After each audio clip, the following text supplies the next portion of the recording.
In this video, I'm gonna show you how to connect Godaddy domain to Shopify. So the first step is to go to your settings in Shopify and then go to domains.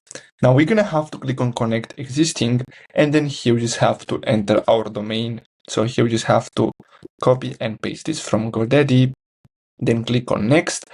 And then after that, what we're gonna have to do is simply add some settings. So here, as you can see, we just have to log in and then go to DNS.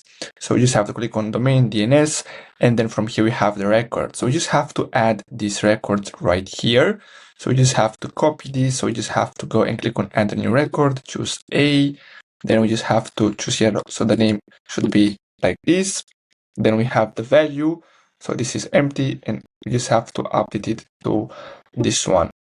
Now, after we do that, we're gonna have to click on save, and then we just have to add a CNAME. So here we're gonna have to click on add new record, then click on CNAME. Then we have the name. So we just have to copy this and paste it here. And then we just have to copy this and paste it in the value. Now click on save. And then after that, what we're gonna have to do, so as you can see, I already have one here. So we're gonna have to remove this one.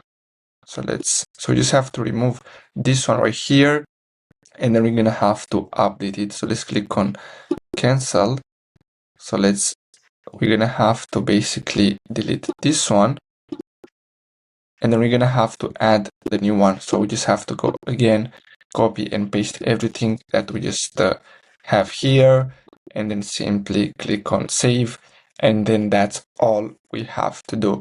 Now we're gonna have to click on I updated my DNS records. We're gonna have to wait until everything is set up, and basically that's it. So it's going to take a while.